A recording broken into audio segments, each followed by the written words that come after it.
Okay, so at this time, we'd like to call to order the March 27th, 2025 meeting of the Board of Adjustment. We have a roll call, please. Yes, sir. We'll start off with Board Member Trey Ferguson. Here. Board Member Kathleen Marty. Here. Chairman Tim Tabak. Here. Board Member Sandra Gray. And let the record show she is absent. Board Member Eric Thompson. Here. Excuse me, Vice Chairman. Board Member Barbara Sampson. Here. Board Member Leslie Allen. Here. Board Member Ryan Lanch. Here. And Mr. Chairman, we have quorum. Yep, thank you. Take a minute and do the Pledge of Allegiance, please. I pledge allegiance to the flag of the United States of America and to the republic for which it stands, one nation, under God, indivisible, with liberty and justice for all. Thank you.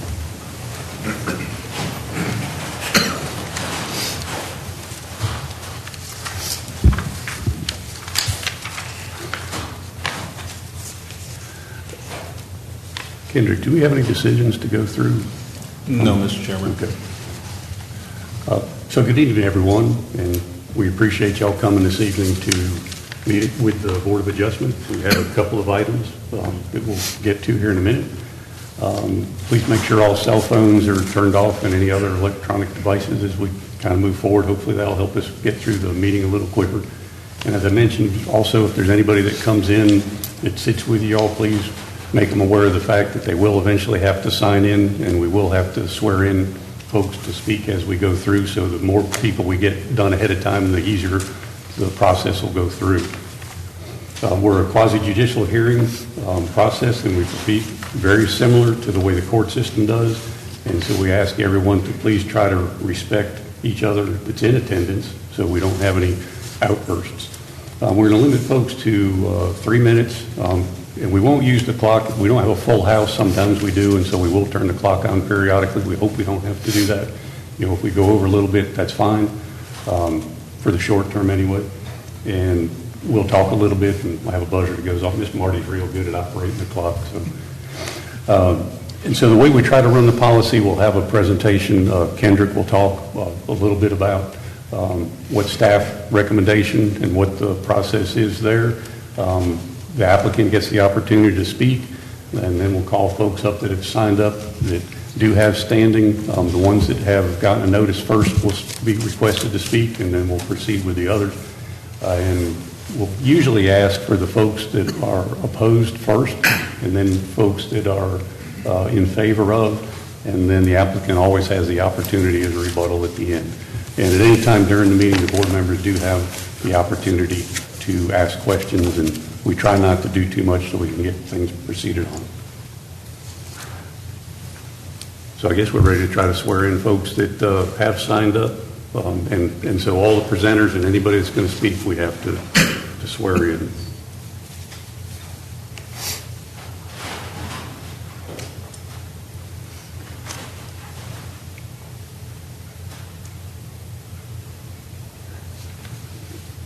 Okay, do you all solemnly swear to tell the truth, the whole truth, and nothing but the truth, so help you God? Okay, thank you.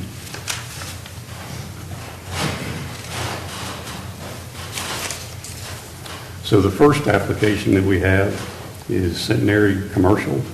It's parcel ID number 8-001-B-188, and it's special use permit number 003-013-2025.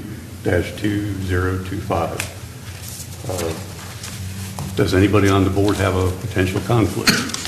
Yes. Okay.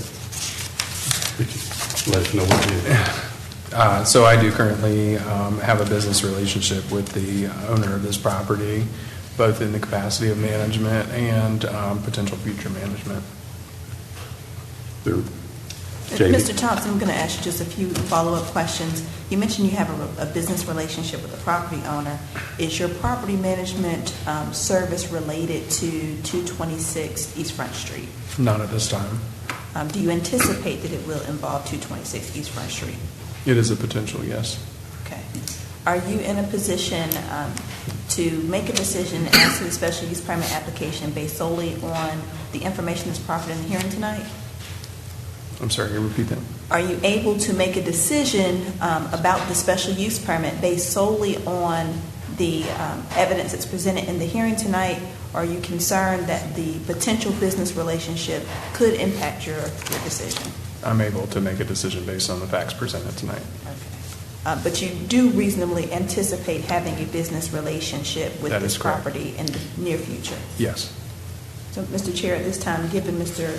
Thompson's response, the board can entertain a motion to excuse him from voting on this application, given his potential financial interest in the project. I move to recuse Vice Chair Thompson from this particular matter, the Settineri commercial hearing. Second. So we have a motion and a second. Is there any discussion?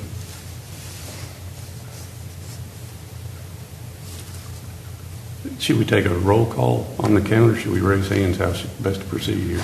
You can raise hands. Okay. All in favor? Any opposed?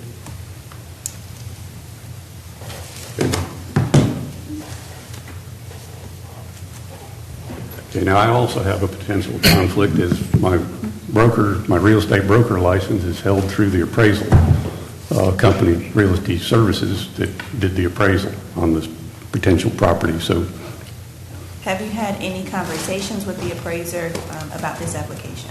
no, ma'am. Have you received any information other than the information contained in the packet about this application? I have not. Do you have any financial interest, either present or in the near future, that will be impacted by the approval or denial of this application? No, ma'am. Given that information, if members have concerns about Mr. Tabak's ability to be a fair and impartial decision maker in this process, you can entertain a vote to excuse him from voting. No. If there's no concern, then we can proceed with the hearing. I'm good.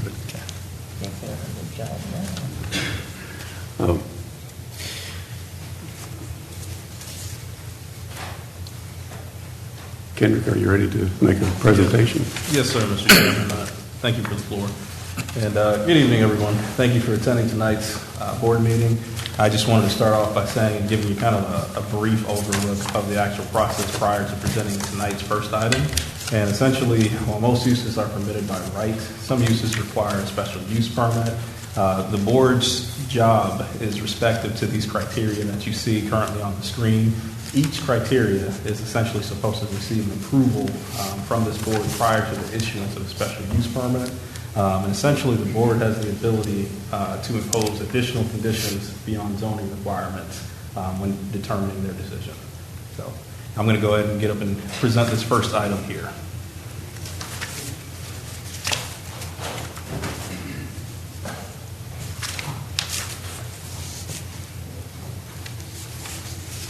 And good evening, Mr. Chairman, and good evening to the board. Our first item here is I want to pronounce this correctly, hopefully, but Settineri Commercial.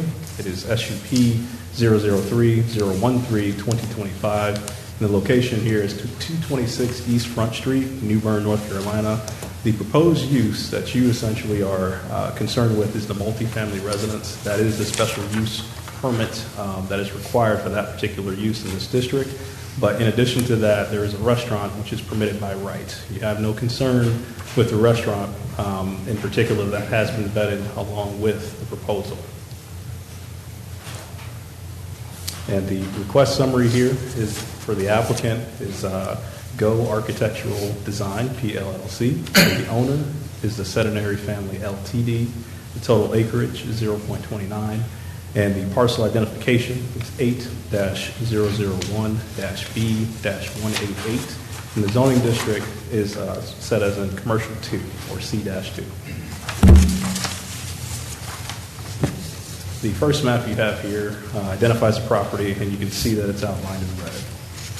And that's a vicinity map. The second map to follow is the buffer map, and essentially that buffer is 100 feet from where the property lines are for the actual parcel. And any folks that are within that buffer should have received a letter just notifying them of the actual hearing. The aerial map here, and again, we have that shown as the highlighted in red there for the parcel. And then we have that followed with the zoning map, and that coloration reflects the C-2, just to kind of reiterate that point for the commercial 2 district. So in additional considerations, staff can confirm that no traffic requirements were imposed on the item. Staff can also confirm the application was submitted and deemed complete. And then lastly, that staff can confirm that the request is within its jurisdiction in accordance to the table of permissible uses. And here is an architectural drawing essentially for the actual property and what's being proposed as far as for the multifamily residence and the restaurant. And that's followed by a site plan. I'm sorry that it's a bit distorted. It's very difficult to try to put all this on one screen per se, or one page of the PowerPoint. But essentially, the building's location is reflected, and several of the differences in standards and requirements that went through DRC are also being reflected on the actual plan. And if the board has any questions, I'll take those at this time.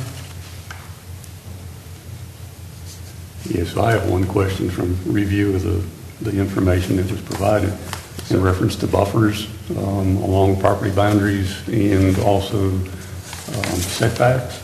And I guess could you just give us a little background in reference to how all that went through and the ruling? Yes, sir. A lot of that is actually, we were in the process and we worked with the applicant thoroughly along with the assistant city attorney in making those determinations. The HPC, actually, because this property is within the historic district, is going to dictate a lot of that. As far as for what you see and what is presented here, they have met and addressed all of the planning and zoning concerns as it relates to the buffering. We had, as I said, additional conversations to make sure that we were essentially applying the requirements correctly. And in fact, the HPC is going to have much more of a determination pertaining to the buffering and screening and the setbacks. So that process will actually go on after whatever decision is made? Yes, sir. Good, thank you. No problem. Do we have any additional questions?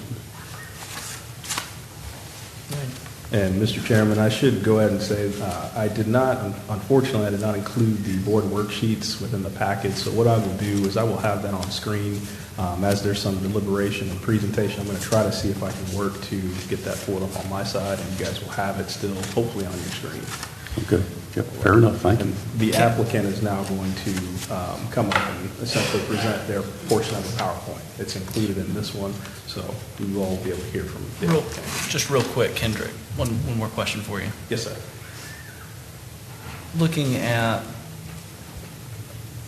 I was looking at notes from DRC from February 2025. Mm-hmm.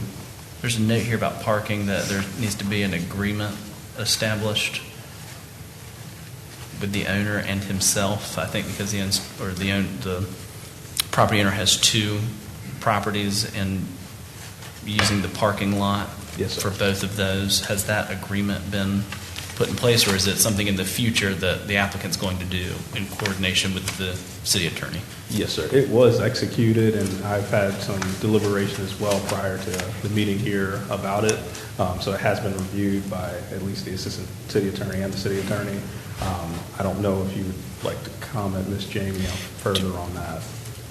And Mr. Ferguson, I imagine the applicant in her presentation is going to address any parking concerns, but as it relates to the satellite parking requirement for the city of New Bern, we require if you cannot provide sufficient on-site parking for your use or uses, that you can satellite park within 600 feet of your primary use. This parcel is adjoined to the west, to I think it was 220 East Front Street, and I think the applicant is going to have some information about the plan to satellite park at 226 East Front Street. So that information is forthcoming. All right. I'm going to turn it over to Thank you. Yes, sir. I'm going to turn it over to the applicant.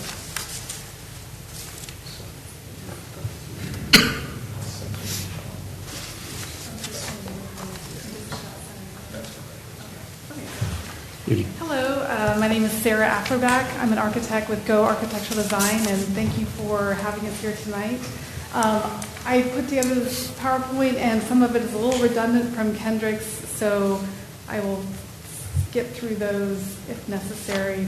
So just to orient you on the site, again, the rectangle is the site in question for this property.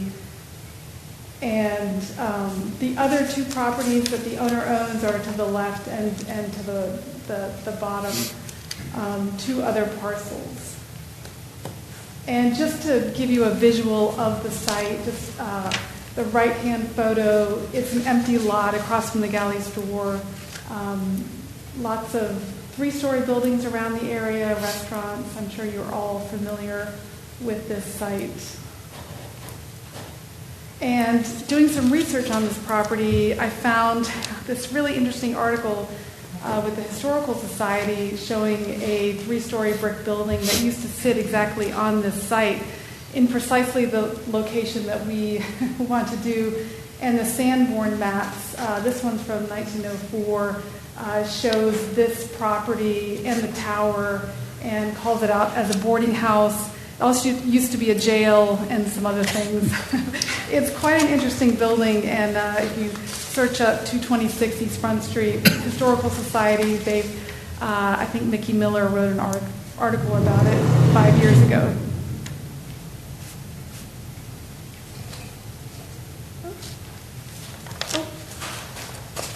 So can I go back?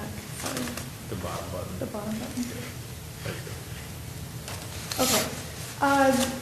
So we came to this project baby stepping, trying to understand if it was feasible to do a project on this location. And that's why we've been working with the city, and they have recommended this process to us. So we developed a site plan that had parking layout for the most restrictive use that we could have on the first floor, which was one single restaurant. And that's what we have laid out parking for.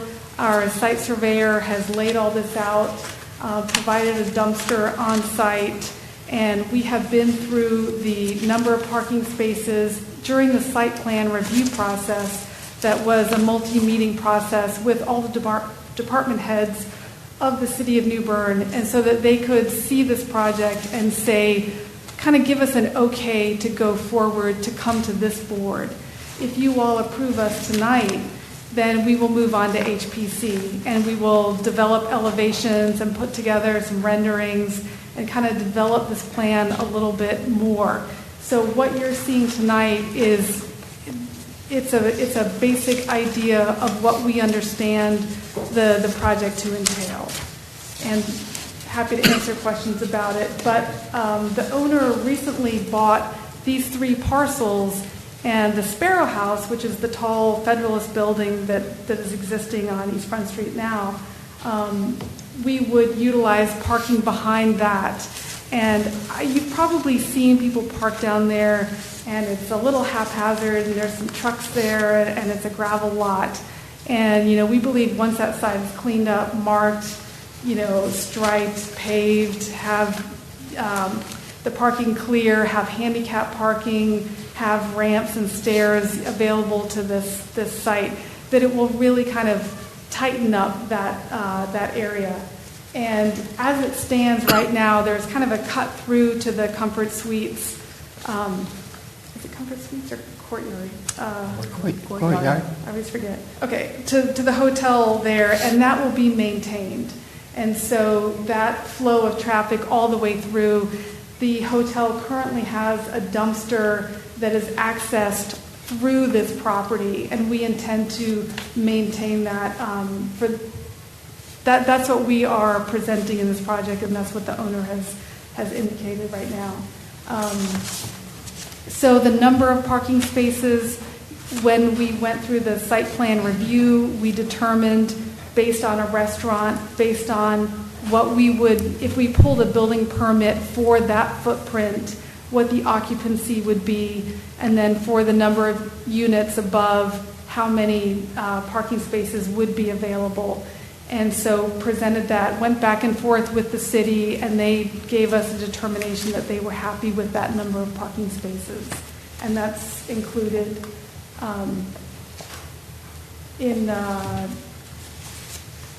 it's in this presentation. I'm not sure if it's in the application that was submitted to you.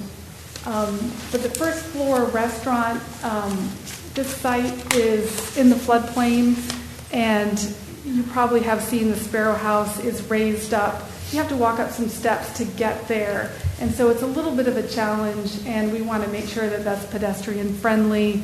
Since it's a major intersection in New Bern, how people would access it, having ramp access to that site is definitely something that we have to do and a priority.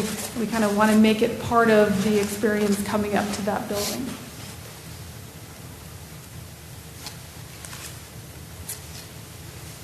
It's a little hard to see on the screen, but I included images of the layouts of the second and third floor as they stand right now. They will be developed further.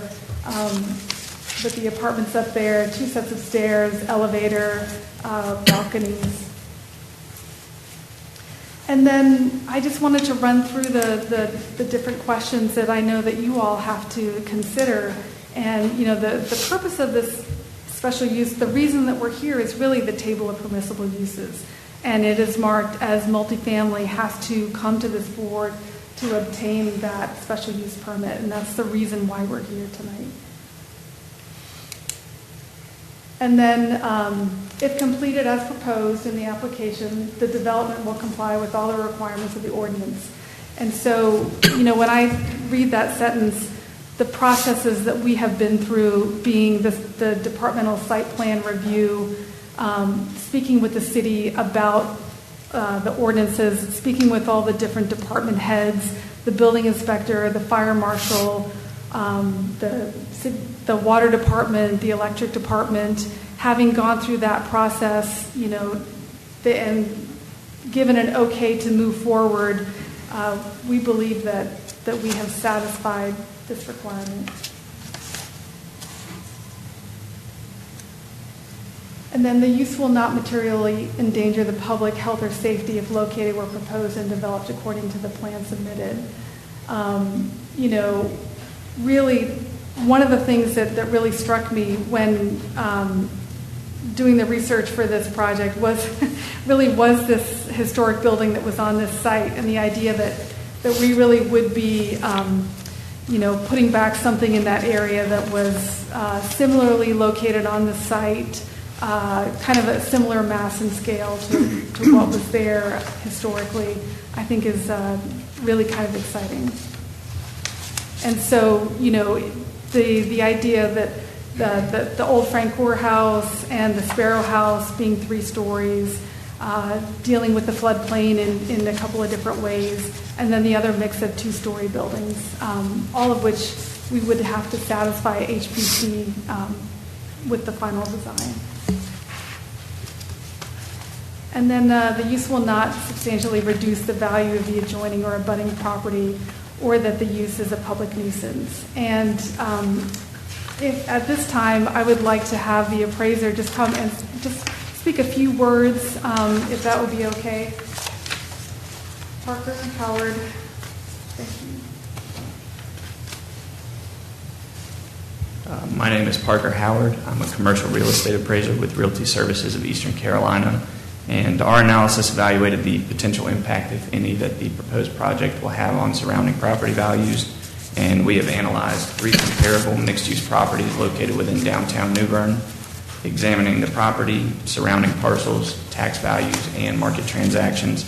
And our findings indicate no negative impact on surrounding property values. And based on our analysis, the proposed project should not substantially injure or alter the values of adjacent properties. If you have any questions, I'll be happy to answer them. Anybody have any questions? Thank you. Thank you. And Mr. Tabak, if we just note for the record that the full appraisal report is contained in the materials that you received for the application. Yes, we'll make that for the record. Thank you.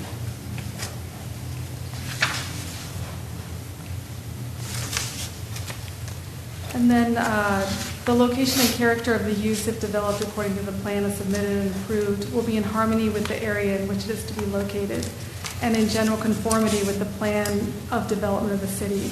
And I know that the city has, when they originally put together their major urban design plan, a lot of that had to do with the walkability of the city.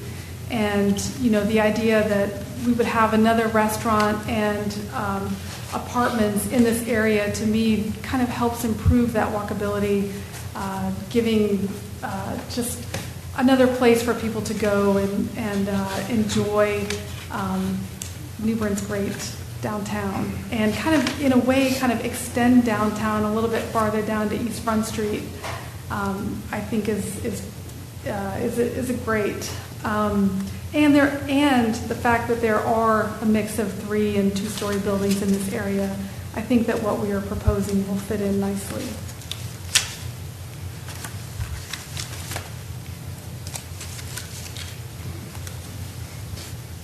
And that's it. And happy to answer any questions. Thank you. I have a question. Well, Ms. Sampson?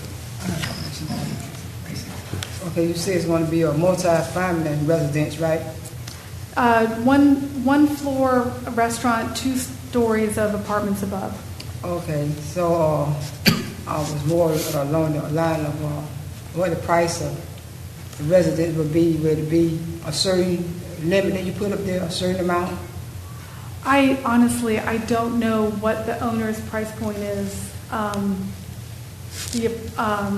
I really don't. I'm not. I haven't. He hasn't shared those numbers with me. But there'll be a mix of, some smaller, some larger. There'll be 8 total units.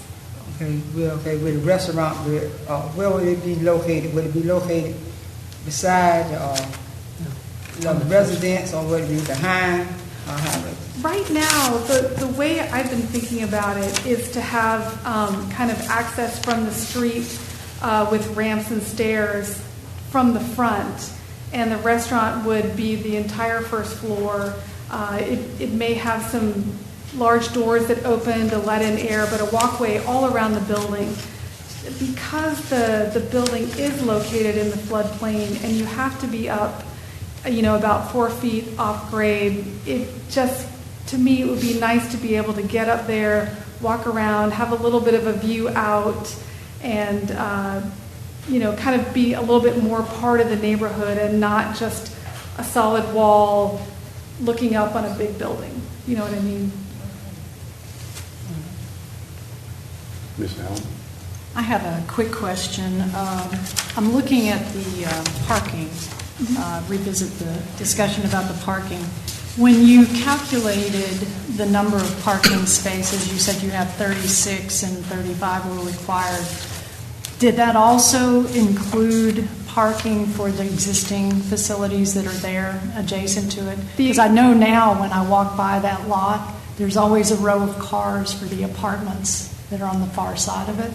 The parking for the existing projects has been satisfied, so yes. Because I don't see any parking spots for it on the drawing. That's why I was confused. Yes, there are parking spaces for those units, and they are all included in those numbers. In the 35 or 36? 36. Rather. So those are incorporated. And also the existing 3-story building that's there? The existing 3-story building, yes. And we are allowed, per the ordinance, to use street parking in some of those calculations. And the owner is allowed to restrict the number of cars allowed per unit. Okay. Thank you. Do we have any additional? Mr. Chairman, going back to parking, how do you control that the appropriate person is able to park in their designated spot? I think you just number the spaces, and you give everyone a number, and that's their spot, and they get one spot. I mean, to be fair, New Bern has long had a parking issue, and I remember the days when they were going to build a parking deck, in back behind Morgan's, and, but there are lots of other parking lots around town. There's parking over at Franklin's. There's city parking within a 1 block of this project. But to me, the answer is you number the spots, you give that person that number, and that's it. And I assume then management, if a owner of the condo has issues with people off the street that don't belong there parking in their space, the management would be responsible for controlling that? Yes. Absolutely, yes. And, and I think it's something that is achievable, and right now I know that there are signs up that limit the parking spaces to who's there, but I always see other cars parked on the East Front Street side, and, I think that once that lot actually becomes a lot, and it's curbed and guttered and striped and designated, that it'll be less informal, that people will just try and park there. One other quick question: what's the capacity for the restaurant at this point, if you know it, or anticipate? I do not remember. 100 and it's probably. I don't have that number. That's all right. But, the drawing should be included in your packet there. And what I've laid out is a bar area. Yes. And then, I don't know how many tables and chairs there are, probably 20, something like that, with a little area for a private room. And then I've allowed space for a freezer that is accessed outside the building, because I know every time a restaurant is built, they want more freezer space. So we kind of allowed for that, took space for that, on that first floor. So, it's not actually a huge restaurant, but I think that, it'll, yeah. I don't have that number. I apologize. That's right. Yeah. The residents that live on the second and third floor, will they have access directly into the restaurant, or do they need to go outside? No. So what I've laid out right now is that their access would be behind the building on a raised area. And so there's 2 access points. So 2 stairs with 2 hallways that, you could either go to either stair or to the elevator. So there's kind of 3 access points along that rear, but in order to get to the restaurant, they would have to go around and outside. Okay, thank you. Yeah.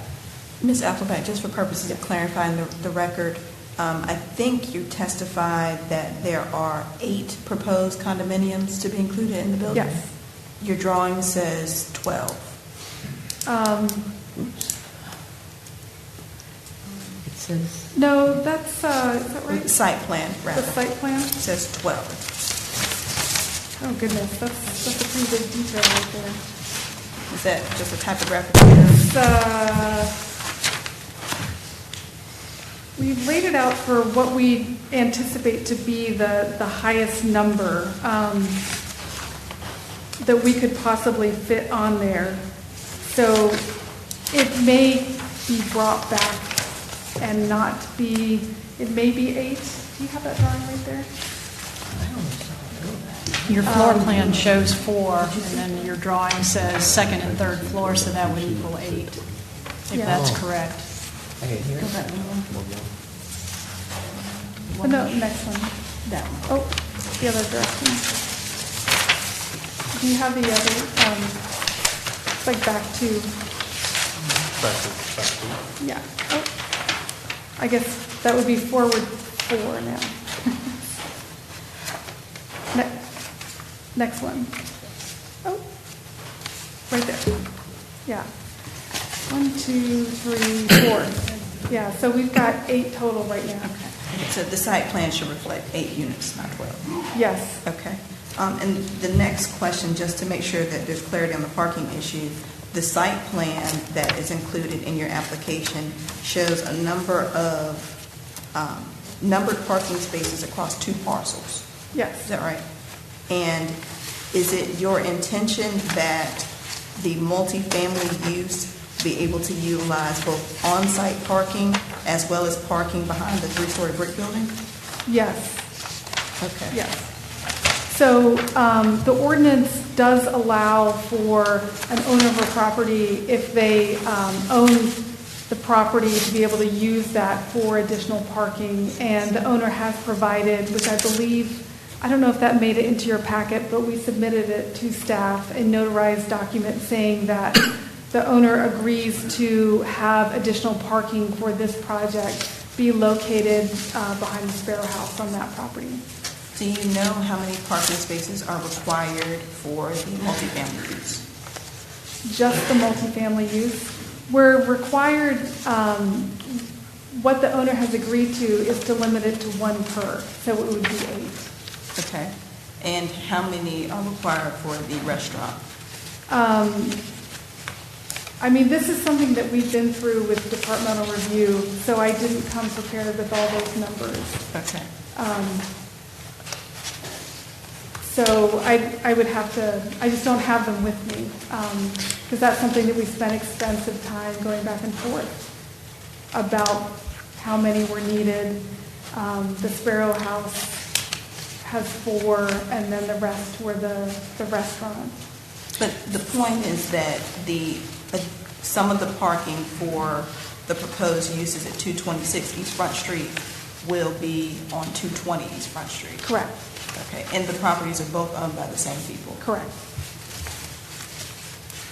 at least at this juncture. Yes.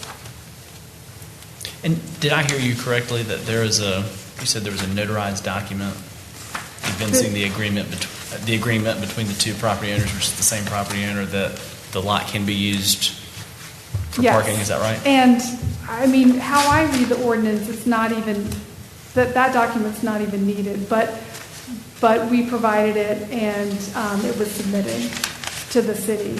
And I thought it was going to be put in that package, but So I can confirm, it did get sent out. It's a part of the supplemental materials that was issued out for the board. I guess the challenge I have a little bit when it comes to the numbers, they are separate parcels. You know, if it was combined as 1 parcel, I could see it might be a little bit easier. And then I guess my other question would be, that was more of a statement. As this proceeds along, how do we know that our decision today gets carried through into the future? Do we have the ability to put a restriction on any use? I would not restrict the use. What you may do is add a condition to the special use permit about parking, so that if the parcels ever are not in common ownership, that parking is accommodated for all the uses on the 2 lots. So in the same sense then... Well, it's not the 2 lots, but specifically for 226 East Front Street. How should a person think moving forward in reference to the number of spaces in a restaurant? Because I think, you know, if the size of the restaurant was to grow, then we would also increase the need for more parking. If it was smaller, there'd be less parking. and that's why we did 1 restaurant, to be honest, because we started out with 3 separate businesses on that site, and we wanted to do the most restrictive parking that we could, just because we are baby stepping into this project, and that trying to understand if it's even feasible. And so what we are proposing is, we can't make that building any bigger than what we've shown. If anything, it would get smaller, just because when we go to HPC, we're going to be required to, the setbacks that they limit us to, which is it's an average of the buildings on the block. And the only one on the block is the Sparrow House. And so we've set that building, you know, kind of in line with that. And there's nowhere, if we can't grow the building, because then we would be taking up parking, and we need parking. You know, so we did it as big as we could for that reason. Yeah, fair enough, and I guess I'll go back and ask Jamie another question. Then, as this proceeds, whether it's storm water or parking, if we continue, it would also take up space. Is that a decision that we're looking at today, or is that something the department works on as it moves forward, depending on whether we allow the special use or not? That's correct, sir. This has gone through departmental review, and I think there were some comments from Public Works that would address any issues about stormwater permits and other types of oversight that might be applicable given the amount of impervious surface and those types of things. But that's not within your purview. So I guess if stormwater was a challenge and it took up 2 parking spaces, then the seating capacity in the restaurant would have to be reduced, kind of thing, or? There would be collateral consequences if the number of parking spaces had to be reduced. That would affect the square footage that would be allowable. And that's something that staff would work on as we move forward? Yes, sir. Okay. Confusing. Just for the record, and I'm going to ask you this, but to make sure we have it on the record, on your site plan, under the development project data and parking requirements, those notes, and I think this is where the 12-unit question came from, but if you look at note 1, the total building area, 42 or 4,209 plus or minus square feet, first floor equals 21 spaces required. That's the square footage calculation for the number of spaces for the first floor restaurant that you're referring to, right? Mm-hmm. And that's the most restrictive. Looking at this, the 12 units is this building and what is also located in the Sparrow House, because there are 4 units there, so that would make the 12. Yes. And then that square footage was how you calculated the number of parking spaces that was the most restrictive. Yes, the ordinance lays out for what use that you have, how many spaces are required based on the square footage. And when you say most restrictive, what you're talking about is you look at the use that is the greatest density of people so that you have the most parking. Yes. So the most parking is the most restrictive. It seems counterintuitive. That's what you're referring to, right? Correct. If we were to split the building in half and do a small restaurant and a business, the business is calculated at, 200 square feet, where the restaurant is, much less. So if we just put businesses there, you have much less parking requirements. So we just wanted to make sure that if it all worked out that this restaurant could go forward, then we would be okay. And is the applicant here? The applicant's wife is here. Okay. Yeah. Well, thank you for being here. Do you know if the applicant would, the city attorney mentioned a potential condition, and as you know, we can pass a special use permit after we find evidence satisfying all the elements in the ordinance, but we can also add conditions. One of those conditions could be that if these 2 parcels, or if these parcels were not in common ownership, that there would be an agreement to ensure that parking would essentially go with the land to ensure that we have the most restrictive the parking requirements for whatever the building use is. Is that something the applicant, that type of condition, is that something the applicant would agree with? I don't see why not. Anyone who is going to buy the Sparrow House separately, I can't say specifically for the owner, but to me it makes sense. And if somebody was to change the use of this building, they would have to go back through the building inspection department, and they would have to go back through the site plan, departmental review process to make sure that they had all the parking requirements correct. And they would also look at what's there now, what's the parking requirements for this. And so at any point in time, if that property was separated, all of those questions would come back up. But if you could craft such a, condition, I don't see, we're here because of the multifamily designation, not for the restaurant designation. But I understand, you want to make sure that in the future, I don't know how you'd say it, but. I mean, to that point because you're right, we're looking at the multifamily residence. Is the parking that is presented on site sufficient to satisfy the parking requirements for just the multifamily residence? Yes. And then it could be designated as such, that the multifamily parking stays with that unit, and to me, that would make sense. If you were going to live in that building, you would want your parking to be as close to the door as possible, not to have to walk, farther away. So, that would make sense to me. If you're going to come to the restaurant and you have to park a little bit farther away, okay. So I want to make sure that I'm hearing you correctly, Ms. Appleback. Is it the applicant's position that a condition requiring parking for the multifamily use to remain on site? I think that would be a good requirement. Because, you could also, we're not really here for the Sparrow House, but that could also be a designation, that parking for that building remain on that site. And I'm not saying that we'll entertain that condition. I just wanted to, since we're talking about the parking, that we've addressed. Yeah. If that is something the applicant would be amenable to with that type of condition. As you said, it does make sense that if you're going to have the multifamily residence, that their parking would be on site, and that way you're not worried about what happens if there's not common ownership of those parcels anymore. Right. But, thank you. Thank you. Mr. Chairman, I have a question. Jamie? Yes, ma'am. On the document, March 10th, you have in red Section 15/367C provides that zoning setback requirements, et cetera. Has that been addressed and taken care of? I'll defer to Kendrick because he's under oath and can testify. Yes, ma'am. You're asking if the setbacks were taken care of. So the HBC, that board is going to essentially apply the setbacks.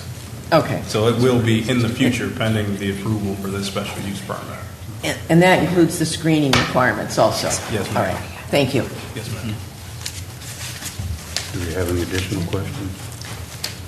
I was just refreshing my memory about what we were talking about earlier with that existing apartment building that's to the south on this drawing here. You've talked about 4 units that are in this building. You've got 8 in this building, and I don't know how many. There's 6 units in that building. 6 units right there. Okay, so each one of those would have a parking spot designated to them, and then you have 21 for the restaurant. Is that correct? Is that, yes. The apartments have their parking, you can see on the site plan, there are spaces available to those tenants on the other side. Which is on that property specifically. In this concreted area in between? Yes. Is that what you're referring to? Yeah. Right here? Yes. So there's enough parking spots there? People just don't like to park there.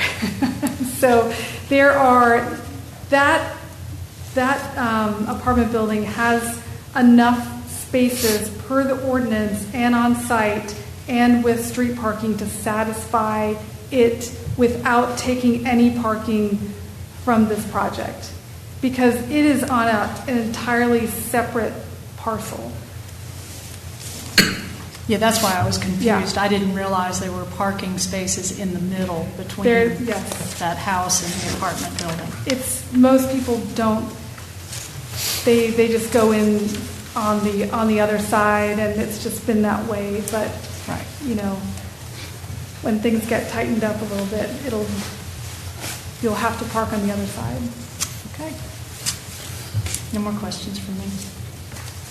Do we have any additional? No, thank you. Is your presentation complete? Yes, thank you. Okay, great. So, based on the speaker sign-in sheet, it doesn't appear that we have any comments. Is there somebody that has come in that we've missed that is going to speak? No hands go up. Okay, so I guess public comments closed also.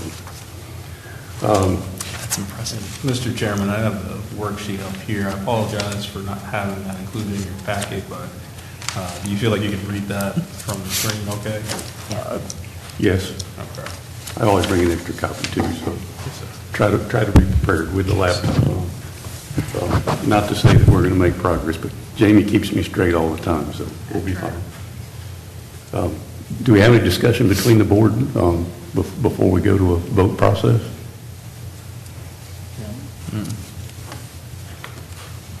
Okay.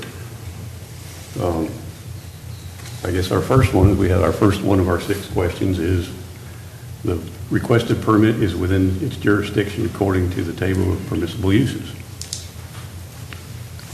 And Mr. Chair, I move to find that the requested permit is within its jurisdiction according to the table of permissible uses. Second. so we have a motion and a second. All in favor? Aye. Aye. Any opposed? Motion carries. So the second question is whether the application is complete or not. Do we have any discussion? Do we have a motion? Mr. Chairman, I'll make the motion that the application is complete. Second. So we have a motion and a second. Any additional discussion? All in favor? Aye. Any opposed? Motion carries. Number 3, if the completed project is proposed, the development will comply with all of the requirements of this ordinance. I think this is the element that we spoke to the most in the hearing as it pertained to parking and ensuring that there were enough parking spaces for the multifamily resident that we're here to discuss. I know we discussed some conditions about if there were ever, if the joint ownership was ever severed, if the satellite parking would then, by agreement, be allowed to be used with multifamily residents. There was also the potential condition for the multi-resident parking to be included on the site itself and making that a condition, which I'm not necessarily opposed to. I also, the site plan as presented I think is fine. I have that concern of what happens if these 2 parcels are then sold and you have a parking dispute. And that, as we know, in parking in downtown, we'll never hear the end of it. And so making sure that the residents that live in this proposed condominium have adequate parking under the ordinances. So I think that's where this element speaks to. What are your thoughts on? I kind of like the condition of making the residents of the multifamily residents have parking on site. I like that type of condition. I also see the practical implications of saying to a restaurant that you have to park over here and then on another site and then walk. So I can understand that too. What are y'all's thoughts? I agree with that, and would even consider thinking about 1.5 parking spots per unit versus 1 per unit. If you consider a typical household, it could make sense. An additional question, I think there's been mention that we know there's 2 parcels, but the house that's existing there has come up too. Is that actually a 3rd parcel? There are 3 parcels, yes. So there's actually 3 parcels with the same ownership and that Yes. we've talked about parking spaces with. Yeah, so that makes the possibility, a condition may be the best way to deal with. Well, I think, and correct me if I'm wrong, and she's very quick to the podium, so I'm sure she's going to address this, but I think the way it's presented, it was the most restrictive, and so it was as many parking spaces as possible already to ensure, and it's my understanding there's no guarantee that this will be a restaurant on the bottom level. The restaurant is the most dense use, and so they're planning for that, but they might change it, as is their right under the ordinance. And so that's why the parking is at its most restrictive. Correct. Is that right? Correct. And so, the issue here before us is these multifamily residents making sure that they have adequate parking under the ordinance. And then, to me, the biggest concern is what happens if the lot to the south of the proposed condominiums, if that is then sold separate, okay, did the residents lose their parking? So that's what I want to try to address. Is that, I mean, you know, when properties get sold, when they get redeveloped, you know, there is always a visit to the city offices, development services to figure these things out. You know, if you're going to change a use of something, you can't just do it without telling anyone. And so if that property was to be sold and designated as a different use, then all these same questions would come up again as far as parking, you know, how many spaces. You know, we're happy to put for the Sparrow House that those parking spaces have to be on that property, and for this project that those multifamily have to be on this property. You know, per the ordinance, it is within the purview for the owner to restrict the number of parking spaces. And being that it is downtown, and you know, you're not in Fairfield Harbor or somewhere, it makes sense to me that you would limit that parking to one per. And if you're a two-car household, then someone's going to be parking on a city lot somewhere. I mean, you know, there's no other way around it. And I think that can be enforced and policed, you know, with, you know, easily with numbering the spots and signage and making sure that everyone is aware, and enforced towing. thank you. I would feel comfortable making the finding on element 3 if we also consider a condition of tying the one parking space per unit to each of the multifamily residents. I believe that is within our purview, Madam Attorney. Yes, sir. And she will craft it much more eloquently than I'm saying it. I think that makes sense. But Yeah. I would be, and it's my understanding, Madam Attorney, that we would make this finding,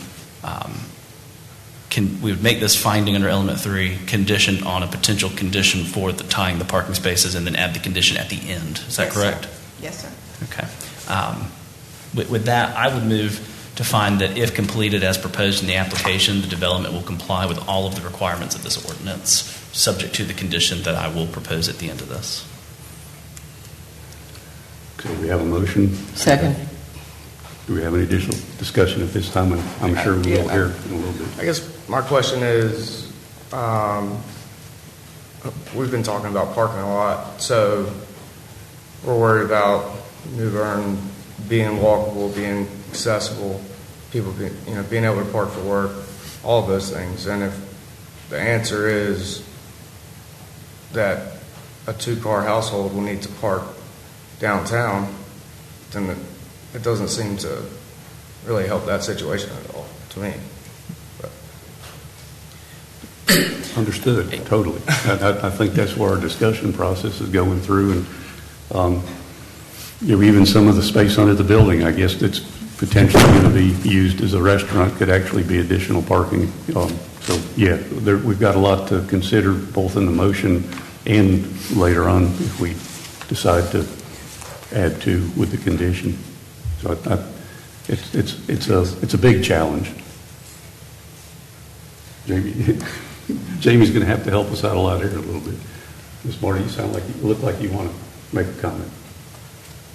My comment would be that if you choose to live downtown, then you accept the situation that we have and adapt accordingly. I don't think that just because if you're a two-person or a two-car family, that's your choice, and you have to go with what is available and what is provided, in my opinion. I also think there is substantially more parking proposed on the site plan than the number of units. So the number of units are 8, 2 apiece, that's 16. There's 21 there. I don't think anyone is precluding someone with a second car in a family of parking in that space. It's just saying that there is at least one space dedicated to the residence that's going to be there.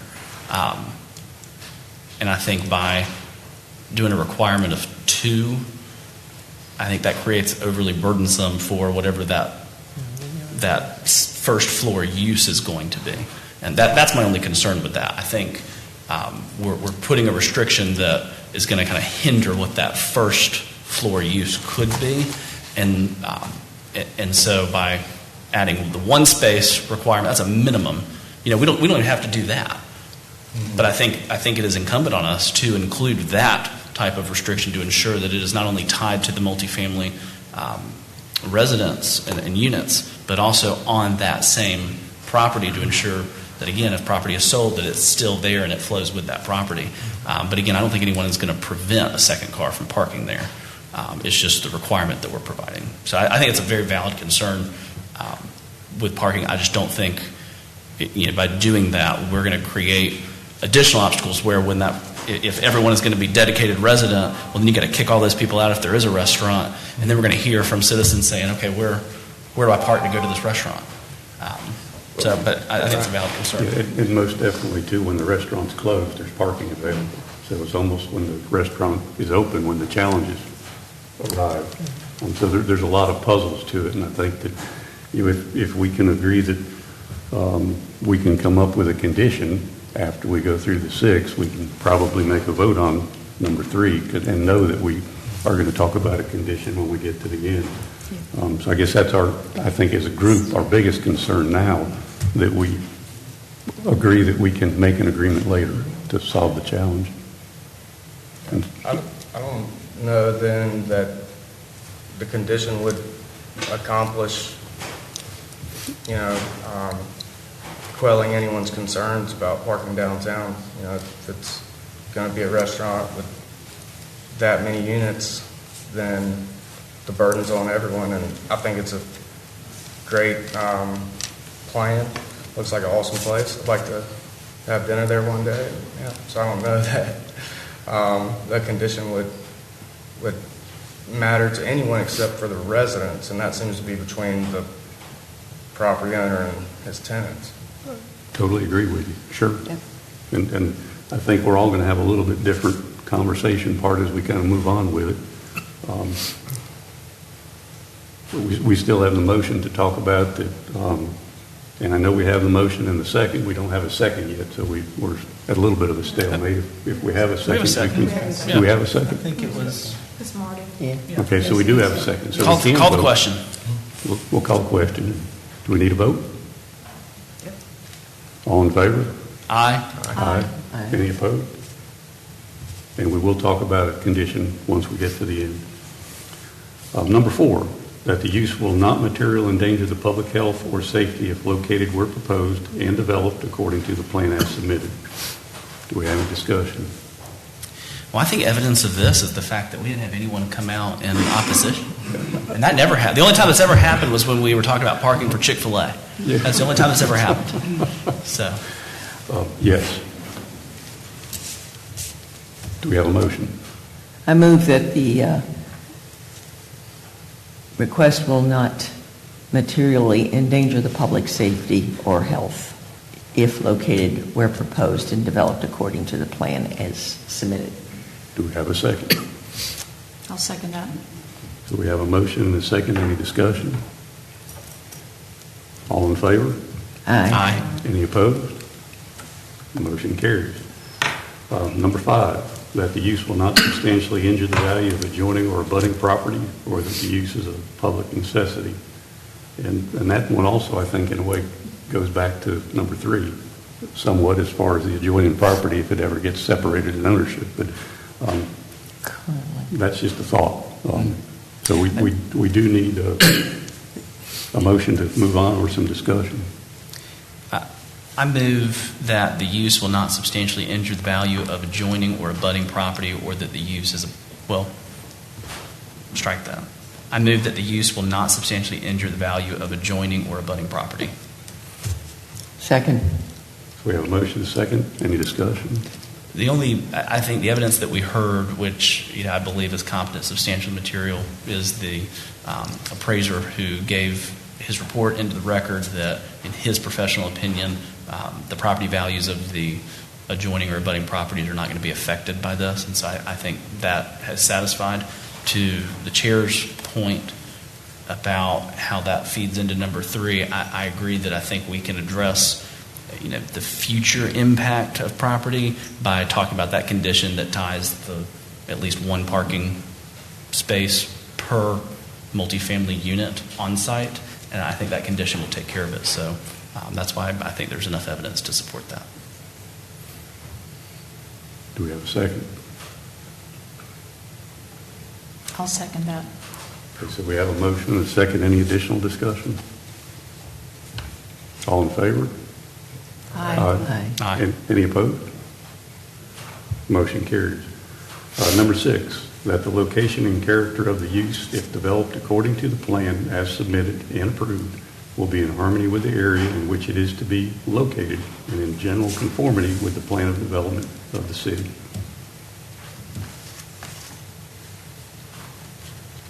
Did we have any depictions of what the exterior of the building would be? We have not.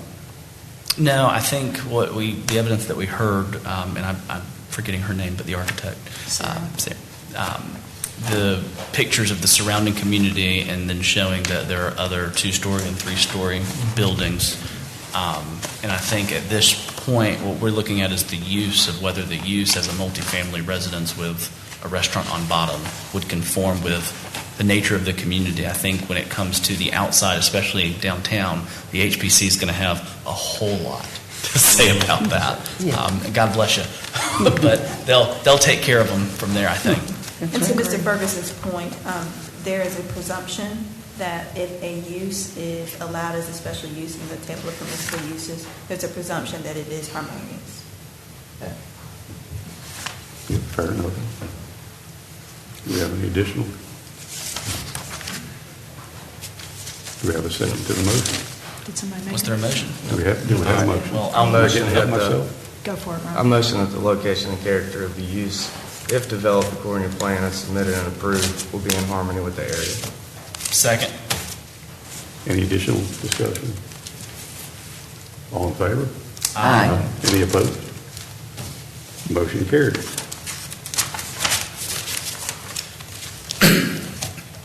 So now we need to discuss the condition.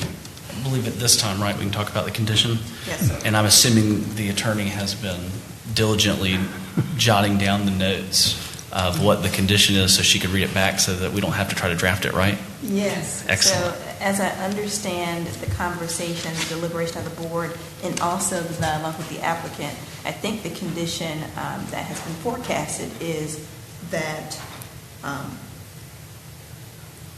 all required parking for the multifamily use shall be maintained on site.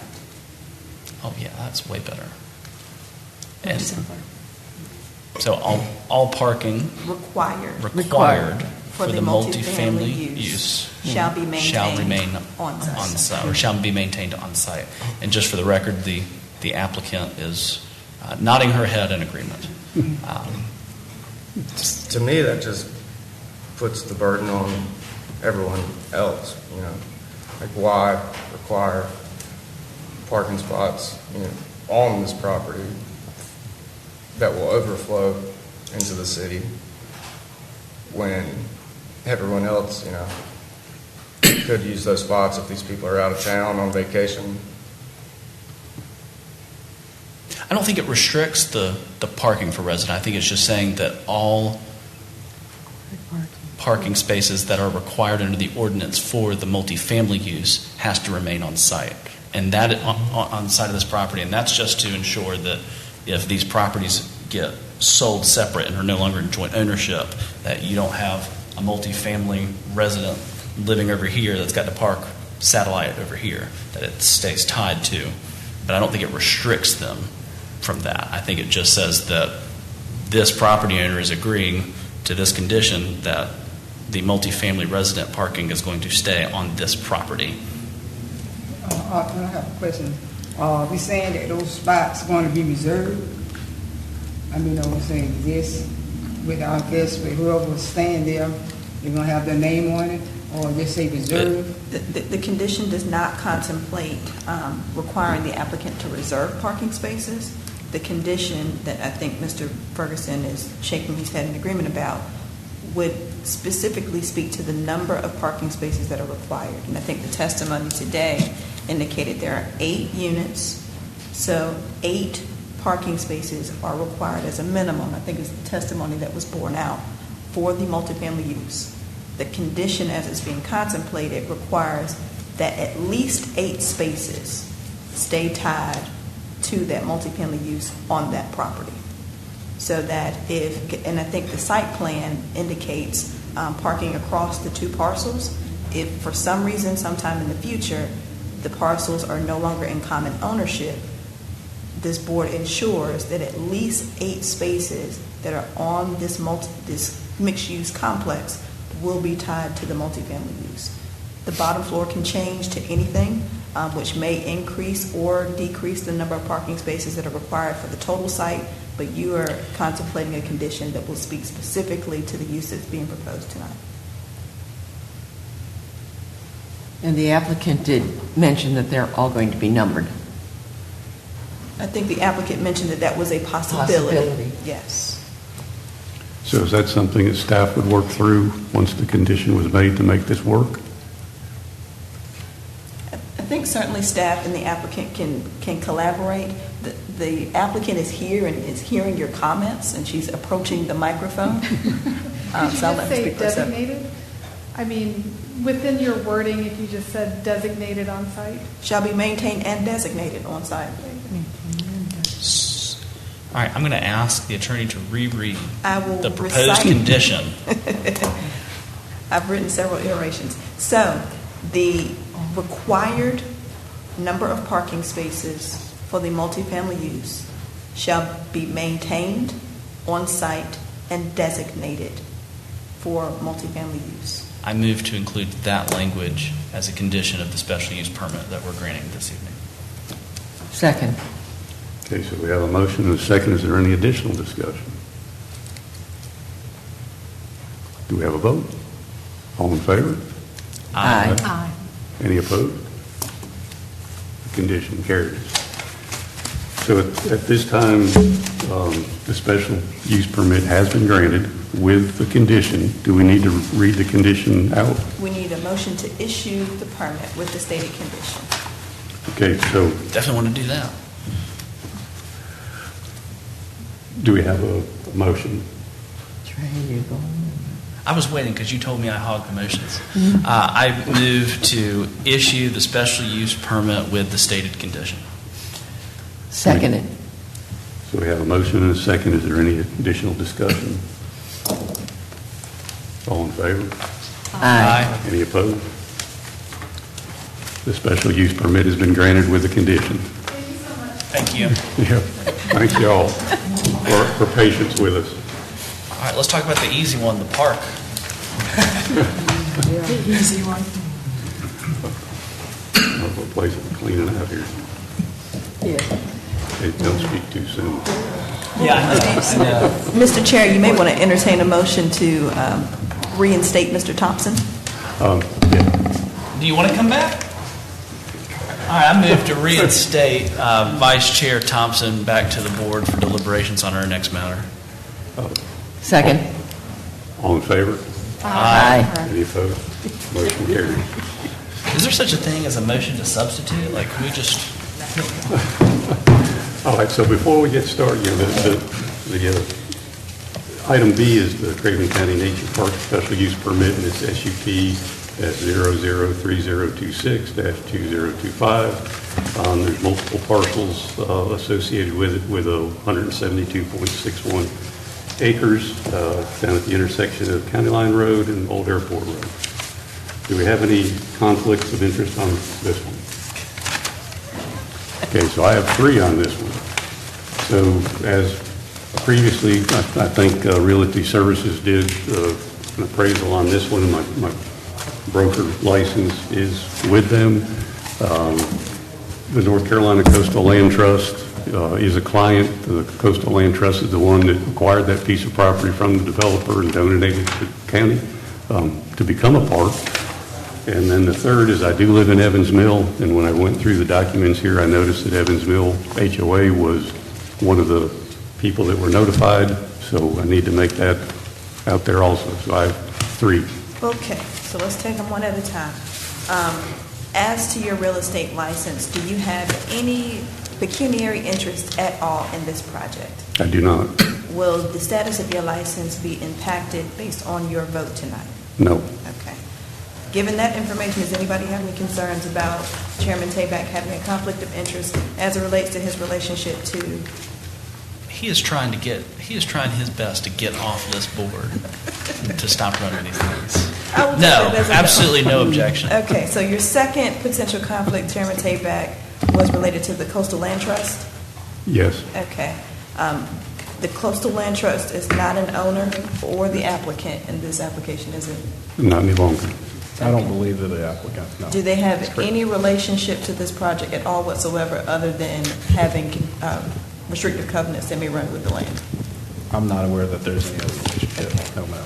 Given the fact that there's no relationship at all whatsoever between the Coastal Land Trust and this project, does anybody have any concerns about Mr. Tabak representing Coastal Land Trust given this application? No.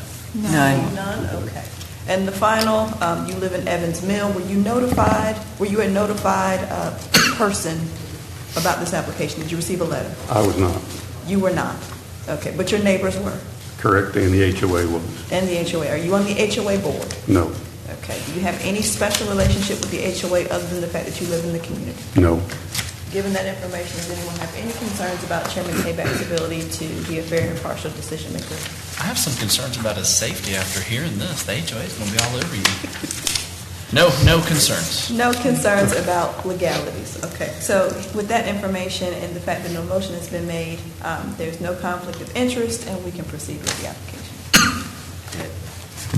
Thank you very much. And as the chairman said, he had briefly introduced this item. This is for the Craven County Nature Park, and just for the record, I'm just going to reiterate, but this is special use permit 003-026-2025, and the location essentially is 4060 County Line Road and 3800 Old Airport Road, New Bern, North Carolina. The proposed use, while this is specific to our table of permissible uses, we are, again, just to reiterate, talking specific to the park aspect.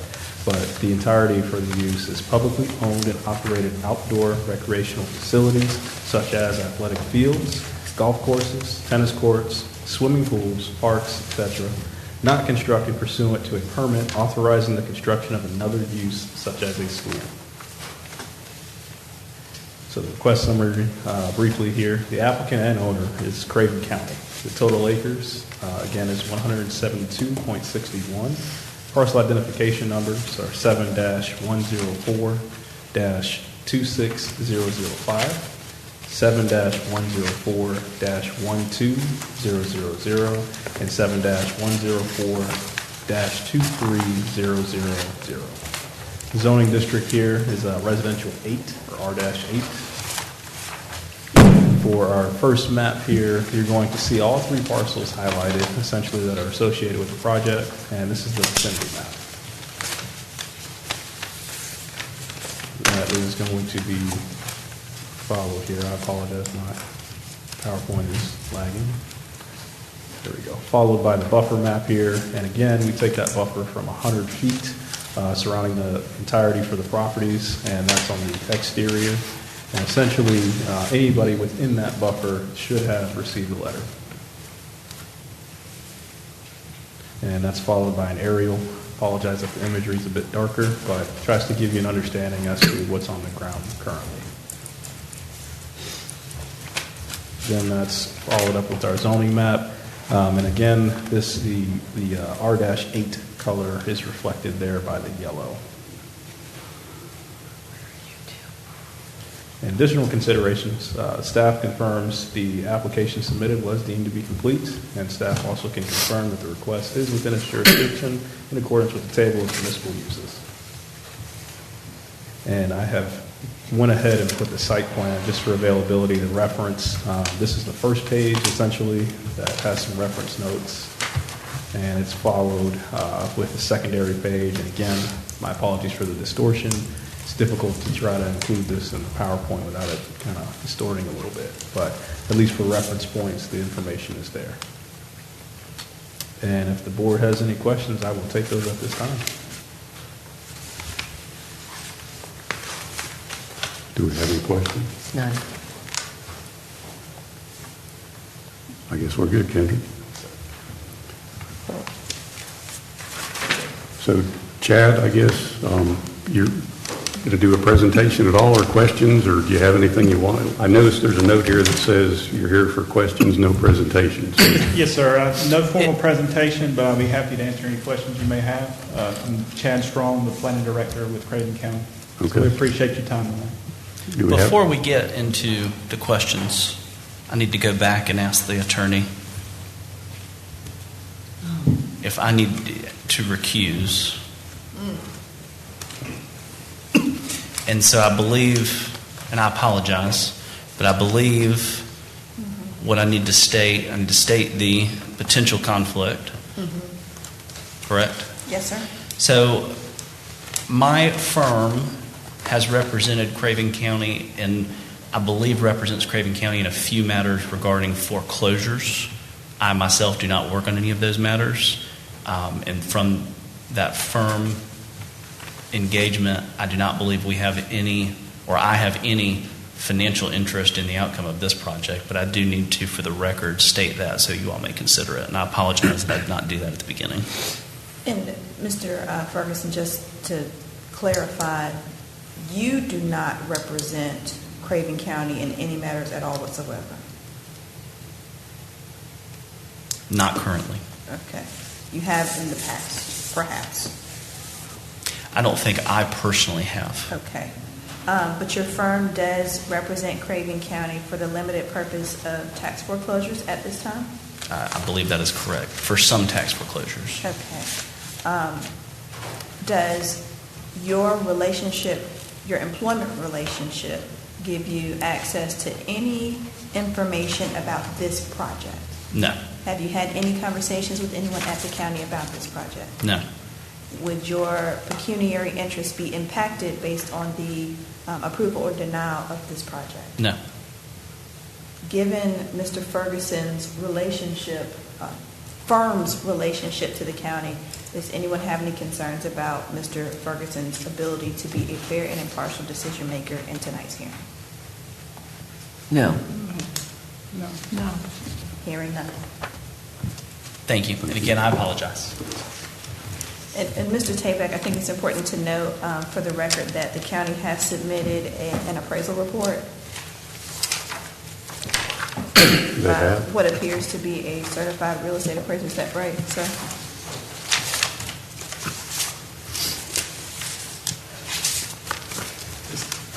Yes, ma'am.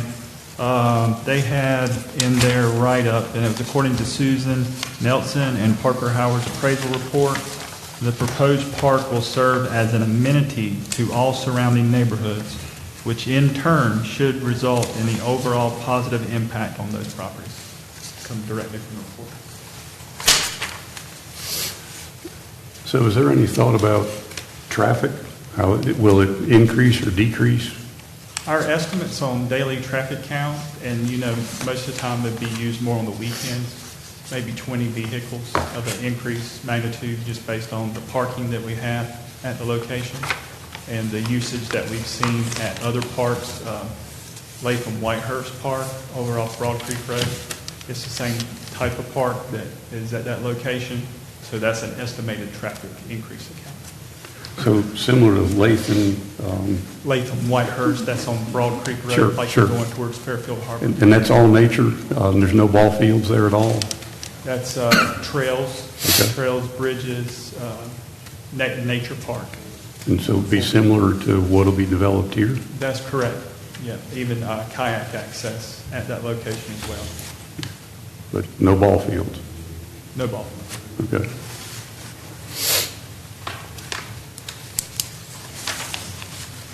Do we have any additional questions? And sir, I think your application may speak to this, but just for purposes of the record, are there any restrictions that apply to these parcels that limit development and limit the number of uses that can be undertaken there? Yeah, there's the restrictive covenants that are placed on the property by the Coastal Land Trust, and we've consulted with our attorney to make sure that the proposed uses as delineated in our application meet those restrictive covenant requirements. So we've checked on those. Thank you. Do we have any additional questions? Okay, thank you. Thank you. And open for public comment.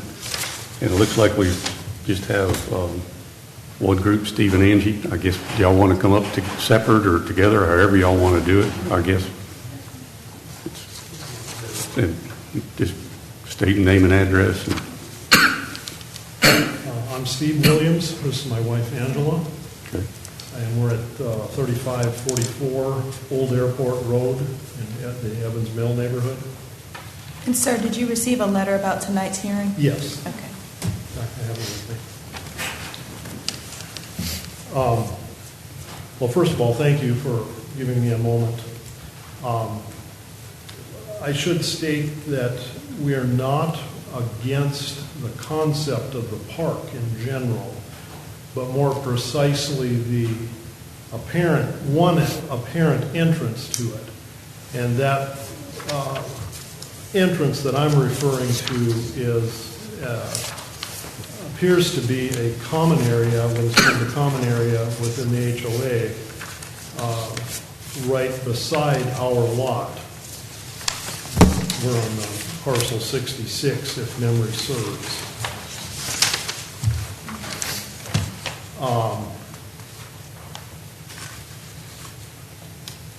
That right immediately after if that is indeed an entrance, intended as an entrance to the nature park, right after that common area, I would think substantial work would have to be done to allow access to the rest of the park, again, if that is intended as an entrance point. Right now, that's Bryce's Creek that backs up to our property, and it's essentially a ravine right beyond the common area there, and it's nearly impassable by foot. The other thing, snakes. Anecdotally, our neighbor immediately to the west of us, last fall, son killed 4 cottonmouths in one afternoon, cleaning up debris on his property.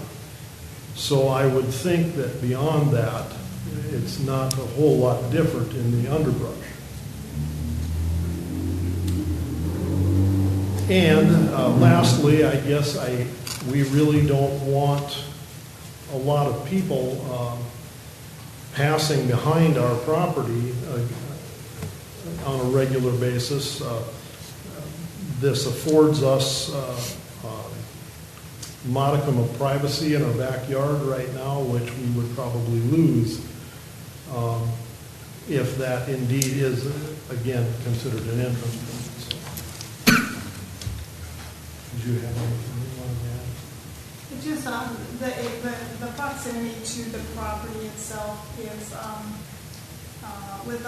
there's no demarcations within the HOA area there, stating what is our property and what is the common area of that property. And I feel that them passing from the one area to the other, unless there's some major cleanup of that area with debris, the trees that are half fallen, potentially falling, it creates an additional kind of a liability on our end because there's no distinction where our property ends. Not visible distinction. There are posts back there, but it would be difficult to locate where our property is and where this entrance onto the park area would be.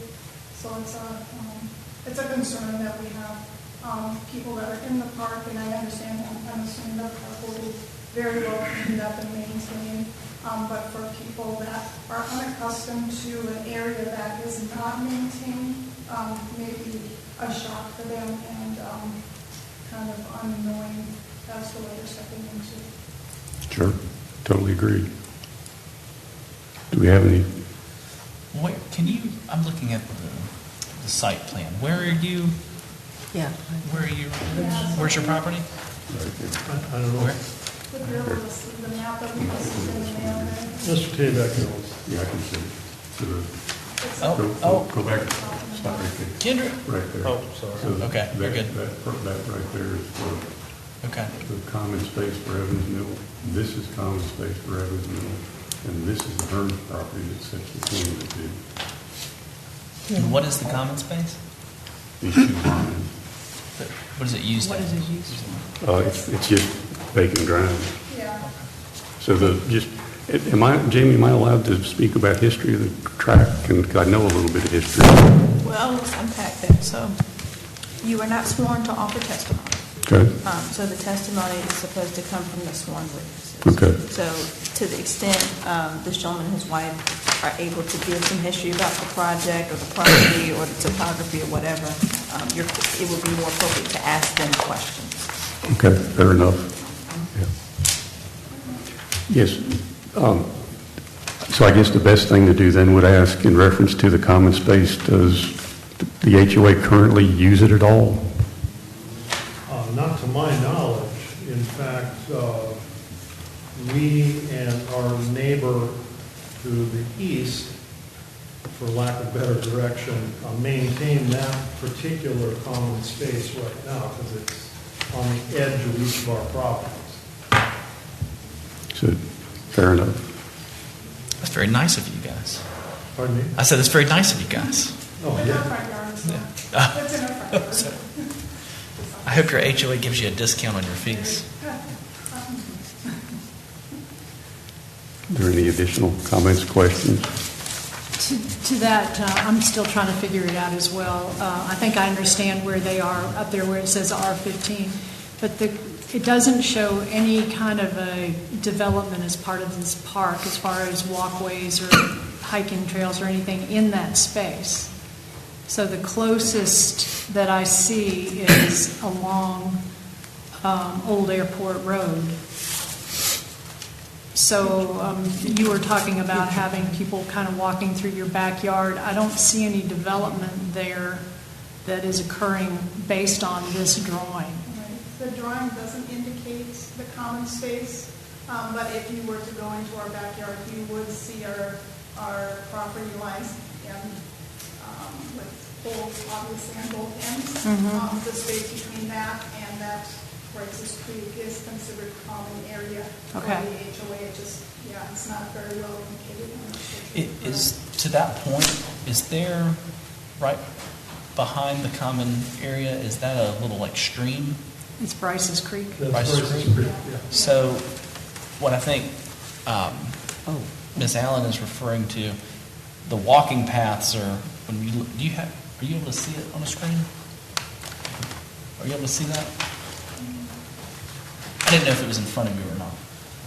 What Yeah, we're there you looking go. at, the, That's Bryce's Creek. Maybe Chad. it doesn't look like there's any walking trails in that area, and I don't know if that part of the nature area is even like used. Is that what you're saying? That's what I'm Yeah. saying. It doesn't look like, there's no development happening anywhere in this area. So the closest that they are proposing to develop as far as walking trails is way over here.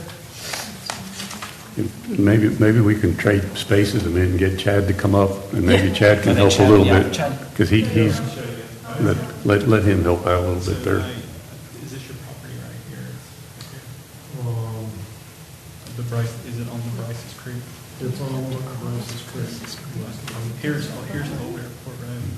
Sir, if you could speak up so we can capture what you're saying. So I'm trying to identify, okay, so if you'll look at your map here, the property is up here where this R15 is located. So based on the drawings that you have before you, there will be a trail that is on the county's property across from where their property is located. So it's across the creek itself. And with it being Bryce's Creek and waters of the state, If someone is using that and they get out of the water onto your property, then there would be trespassing that you have the ability to call the police department or the sheriff's department if someone were to come onto your property. But with the Bryce's Creek being waters of the state, then it's for everyone's use.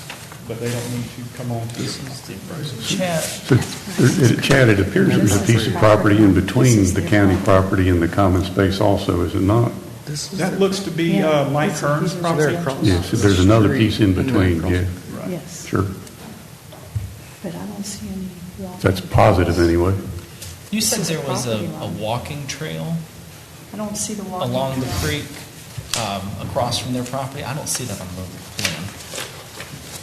Oh, I'm sorry, that is the kayak path. Okay, that's what. Okay, kayaks. no, we thought we were looking at it wrong. Yeah, Okay, the thank you. walking trails are further down here. Yeah. That's what I was referring to. Thank I you. didn't see any kind of paths going past their house, but Sorry about that. you're kayak. talking about Bryce's Creek itself.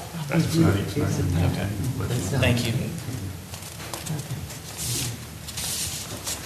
Yeah. Thank you. Thank you. So, does the county have a rebuttal? Does the county have a rebuttal?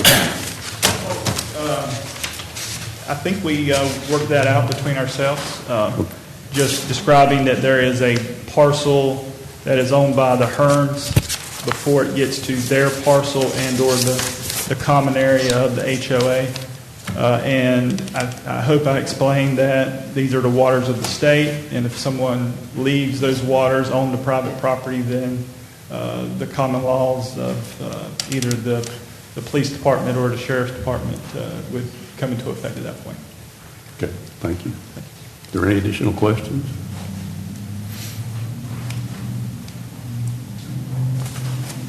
Do we have any discussions? Yeah. So we got, is it Brian Huff? Yes, sir. Name and address? Brian Huff, 2017 Tarpon Trail, New Bern. And sir, did you I'm not receive a letter? I'm sorry? Did you receive a letter? Did not. Okay. Where do you live in relationship to this property? Blue Water Rise subdivision, which is right across from the proposed park. Okay. Off of, what, county line or Right off of Old Airport Road. Old Airport? Right off, Oh. straight across. I see it. Thank you. I got it. You go back to that one last slide you were on. This one, here's the- Right there, right off of the 23,000 parcel, straight in that subdivision. Okay. All right. My only concern, and I'm all for the project, is what other people have mentioned, is just additional traffic. Everyone in that subdivision, we have one paved road to get everybody in and everybody out, other than County Line Road, which is just sometimes full of potholes, full of mud, almost just dust and everything. That's what I would like it just be considered is there two egress and, excess way to get out of there? God forbid something happens and people need to get out of there. That's Fair what I enough. wanted to bring up. Yes, sir. Thank you. Thank you. So, Chad, I guess the next question would be ingress and egress. The Old Airport Road is the only paved road we've heard is testimony. Are there any other opportunities? Does the county plan on doing any work with County Line Road, or do you know? Well, I think it kind of falls out of the purview here tonight, but I actually serve on the MPO and the RPO here with the city and the county. And that portion of County Line Road, we have had extensive conversations with the Department of Transportation to see if we can put that in some type of state transportation improvement program to have it paved at least from Old Airport Road out to the paved section of County Line Road. So those discussions are in the works. Okay. Yep. Thank you. Madam, Mr. Chairman, is that an entrance Yeah, maybe on the map? Can you clarify that? The thing that has a circle and it looks like parking spaces. right near the future walking path off of County Line. Yes, ma'am. So there's one access and a parking lot which is on the County Line Road, the unpaved section of County Line Road. So that is the access points where the walking paths. Yeah. We had to do that because there's a large swath of wetlands, and we didn't want to cross any wetlands with our walking paths in that vicinity right there. So the other parking lot that you see that's on Old Airport Road, that's specifically for the kayak launch. And so you got two different uses there. So you got kayakers that would be using the parking lot that's on Old Airport Road, and then the walking or biking patrons would be using the one on County Line Road. So the majority of people are going to be walking are going to go in the County Line entrance. That's correct. Yes, ma'am. Do y'all have any idea, based on Latham Whitehurst Park, since that was added in earlier testimony, how many people might use it for kayaks? I might have to consult with my recreation director. It's a different setup. It's a half-mile walk. Sir? So you're going to have a lot less traffic at Latham Whitehurst because it's a half mile to pull your kayak to the water. Here, you're going to have a lot better access to the water in close proximity. So I would probably say that you would have a little bit more usage from the kayakers at this park compared to Latham Whitehurst. And just for the record, and to appease our attorney, I believe you got that information from your Parks and Rec. Yes. Can you, what's his name? Can you state it? I'm sorry. Mark Seymour. He's the Recreation Director for Craven County. Thank you. I have a question about the parking. So I see a couple of attachments mentioned in here that aren't in here, like C9. Is there anywhere in here that designates how much parking you're anticipating? Yeah, there's going to be a total of 53 parking spaces, 17 at the kayak area and 36 at the walking trail area. And just for clarification for the record, the kayak area is the one located on Old Airport Road, which is the paved road for the launch, and that was the 17 parking lot. That's correct. Okay. Yes, sir. Thank you. Do we have any additional questions? Okay. Yep, thank you. Thank you.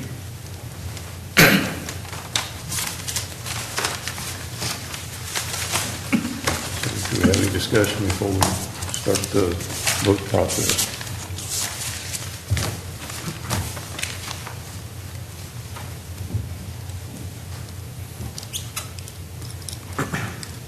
No discussion? All right.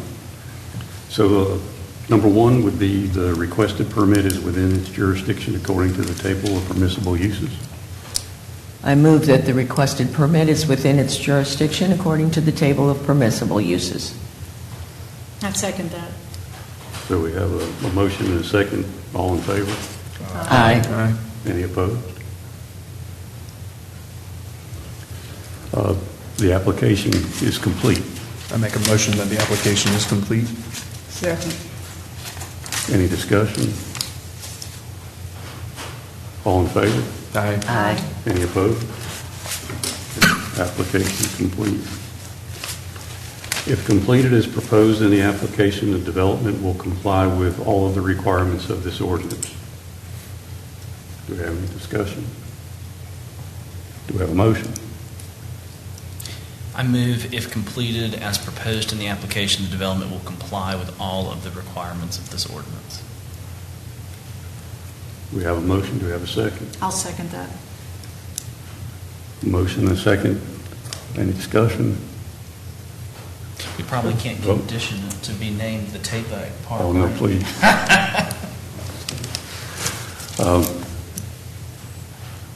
All in favor? Aye. Any opposed? Motion carries. Number 4, that the use will not materially endanger the public health or safety if located where proposed and developed according to the plan as submitted. A motion that the use will not materially endanger the public health or safety if located where the proposed and developed according to the plan is submitted. Second. So we have a motion and a second. Is there any discussion? All in favor? Aye. Any opposed? Motion carries. Number 5, that the use will not substantially injure the value of adjoining or abutting property, or that the use is a public necessity. I think there was, if I'm recalling correctly, there's the Craven County Nature Park appraiser's report that was introduced into evidence that showed that there would not be any economic harm to the surrounding or abutting properties. So I think that applicant has met his burden there, and so I would move that the use will not substantially injure the value of adjoining or abutting property. Make a second. So we have a motion and a second. Any discussion? All in favor?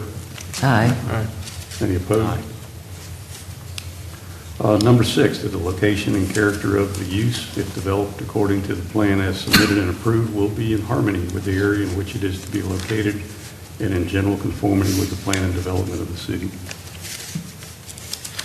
I thought it was really smart of the applicant to put the city's Martin Marietta Park. It's pretty hard to refute that it's not in conformity when it looks just like that park. That's interesting. I'll make the motion that the location and character of the use, if developed according to the plan as submitted and approved, will be in harmony with the area in which it is to be located in the general conformity with the plan of the development of the city. Second. So we have a motion and a second. Do we have any discussion? All in favor? Aye. Any opposed? Motion carries. So we've gone through the 6. Do we have any conditions that we want to add? Any discussion? None. Mr. Chair, I move to issue the special use permit. I second that. Any discussion? All in favor? Aye. Aye. Make a motion, we adjourn. Well, I think we got a couple more items. Oh, okay, my bad. Motion carries. Fails for a second. Oh, okay. Wishful thinking. You weren't even here for the hard one. Yeah, I wasn't. He was sitting up. Yeah. It's hard to sit. He heard everything. All right. New business. So, and I guess I can let Kendrick, you can go through this one, but chair and vice chair discussions.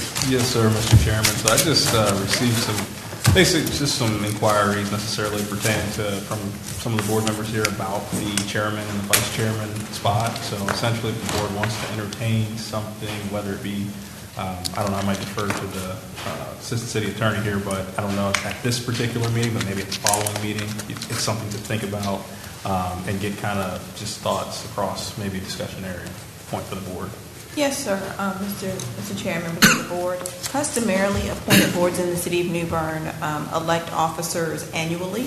And in reviewing, based on some of the inquiries that have come out, I think it's been determined that Chairman Terbeck has been serving for a long time. He's been doing a great job, but it's always good to just revisit, to make sure that everybody's comfortable in their roles and give other people an opportunity to the extent anyone has an appetite. So I think what staff is asking tonight is some direction from you all about how this board would like to deal with the issue of electing officers. Is that something that you would like to do at the beginning of the year, at some point during the interim of the year, at the end of the year, so that we can have a consistent methodology going forward? Yes, so do we need a policy? I guess there's not a policy currently in place for our board. Not that I'm aware of, no, sir. So I think that would be one of the most important things, like Jamie had mentioned, whether it be annually, first of the year, or middle. And in reference to comment, I've done it for a while, and I'm somebody else more than gracious to take over. I have no problem with that. So if we have a process that we can take nominations or votes, or how do other boards operate? Generally, they take nominations, and then there's a vote.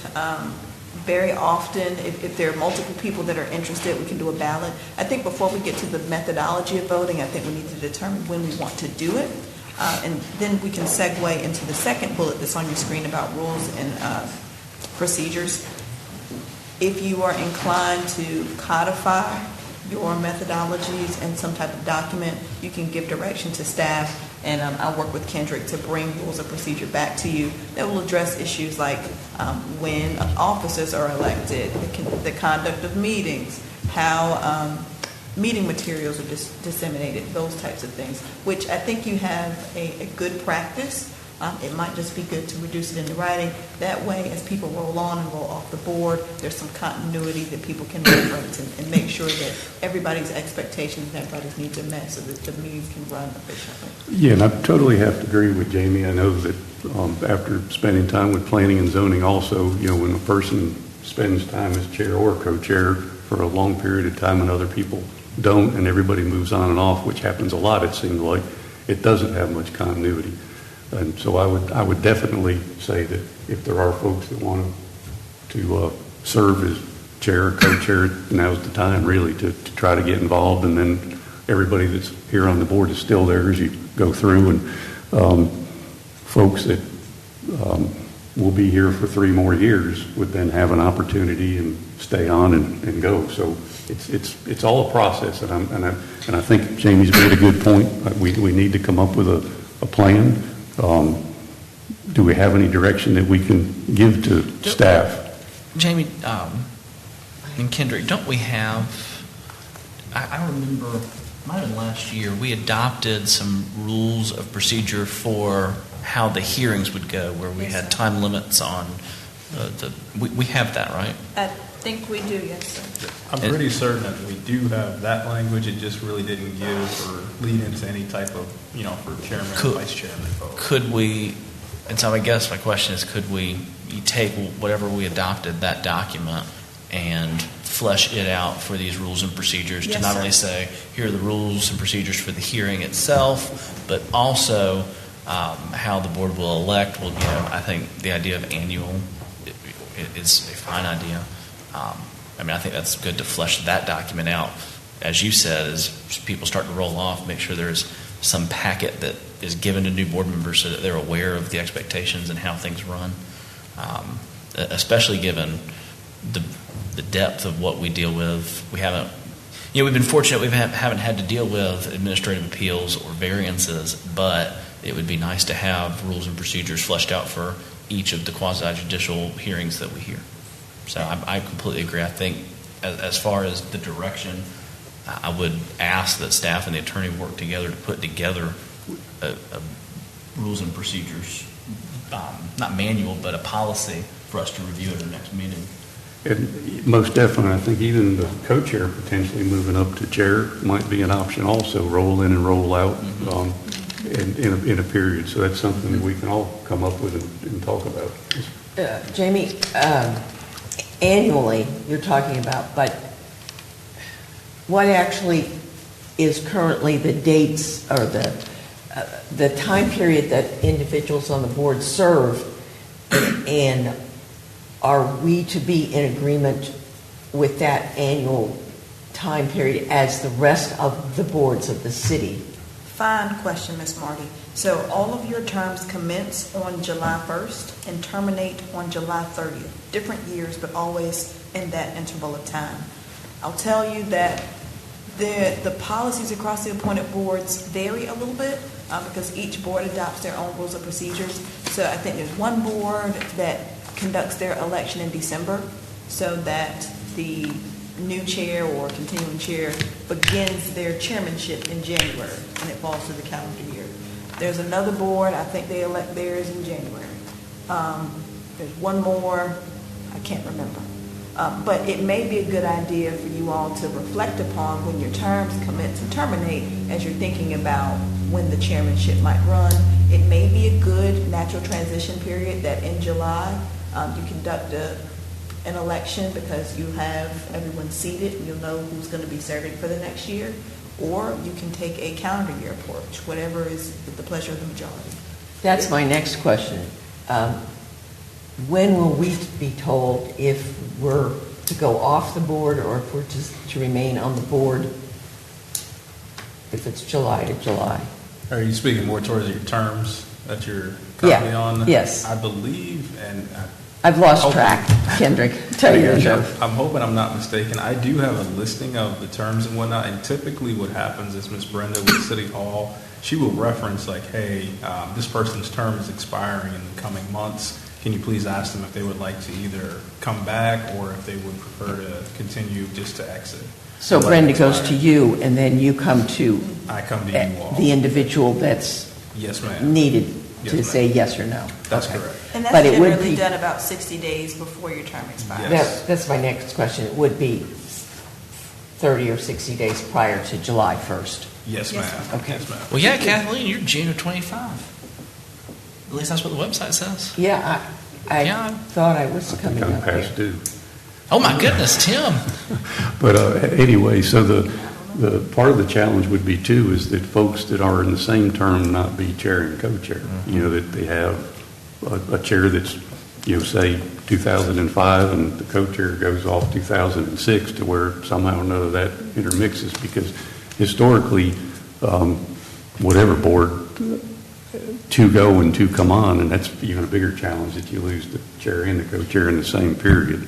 I'm sure it makes it even more difficult for y'all trying to keep the process up. So It definitely can, Mr. Chairman. That's a good point. That's a big part of the reason why this item was placed on this particular agenda, just trying to get a kind of an understanding as to how the boards are looking at this particular situation, and maybe we can kind of come together and try to make a good foot forward with how we want to lay out this process.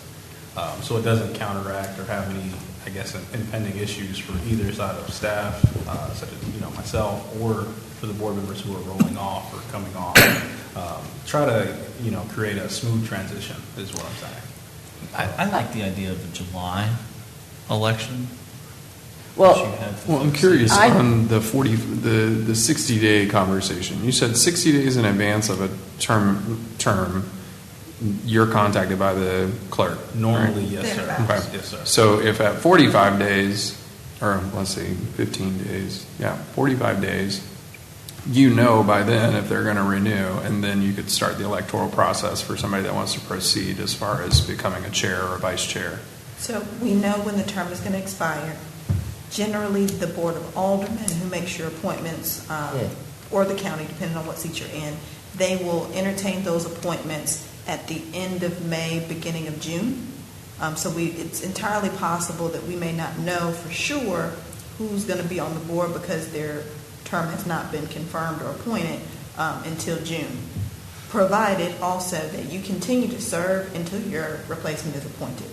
So if for some reason the board is unable to take action in June, when your term is supposed to expire, you will continue to serve until that seat is filled. you know, I don't want to put more work on Kendrick, but for me, it would be helpful if prior to our next meeting, if we could have just a list of items that need to be discussed and policies and procedures developed at that time, and not say at this point that we're going to have elections in July. I think there's too many things for me that are up in the air at this point. Kelly, do you think it would be helpful to you if Kendrick and Jamie, I mean, they worked and they grabbed the policies or procedures of other boards and put it as a mock-up draft to send out, and that way you can, like, we can all review and mark up at the next meeting to then talk about? Like I said, I don't want to put more work onto Kendrick. Just, you know, keep it as simple as possible with these issues should be addressed. I believe that would be Yes. possible, though. I could definitely most likely find time for it. I guess I can share this piece of news, too. We did not receive any additional special use permits for the upcoming month. So you guys will have a cancellation that goes out for next month. And so maybe I can find that time frame, unless we're still going to continue and we want to have that discussion necessarily that talks specific to this. And then in that case, we could have the actual hearing to speak to this item.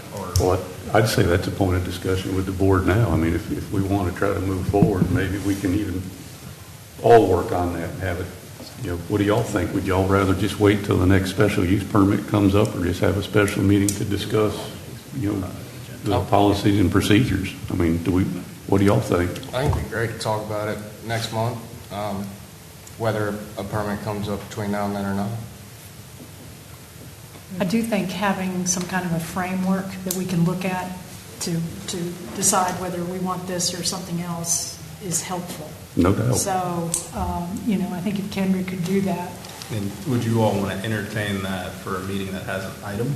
Or would you want that on an agenda by itself once we kind of get everything prepared? I think what Ryan said was, and make sure I'm saying this right, is that I think the direction would be prepare a draft set of procedures with the election in July, and that's the draft. And then at our next meeting, which we won't have any special use permit, it will be open to have the discussion about the policy. And so we're not pressed for time. And then at that meeting, we can then discuss the changes, possible adoption. We can have that kind of workshop for that. Is that right? And Yeah, that sounds great. The other side of it, if y'all don't get it together by the next meeting, I guess it could be delayed till the next special use. There's no sense to put undue burden if something else comes up.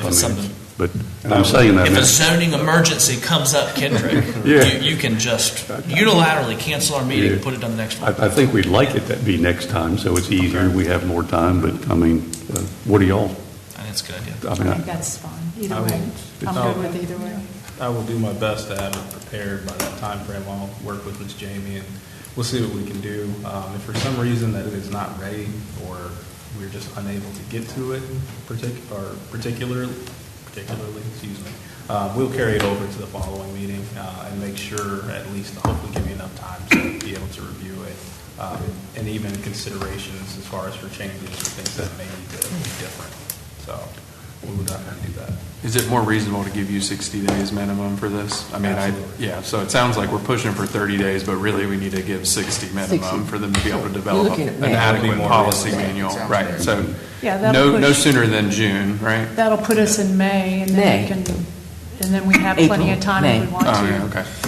Now, I think we have, formalize it before July. Yes, ma'am. and I just May. make sure we're all aware, I think we have 3 or 4 members' term up in this June. Now, I imagine most want to stay on and be reappointed, and the board will reappoint, so it shouldn't be an issue.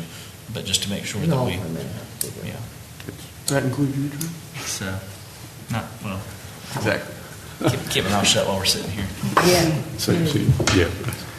And I think, again, while the process moves on, if anybody else that has not already made a comment in reference to one of the chair or co-chair, would Kendrick do so? If we need to do it. What's up for grabs? No, I Do don't it. want the chair or. Go for it. Anybody, please. Have a take. Tim, what is it you're trying to get out of that seat? Well, All the recusals, and do you? I try. I keep Do you trying. You want- won't let do me. you- I try. You won't let me. I've been Oh, trying. can I do it now? Absolutely. Okay, I make a motion to adjourn. Second that. We have a motion and a second. All in favor? Aye. Motion carries and we're adjourned.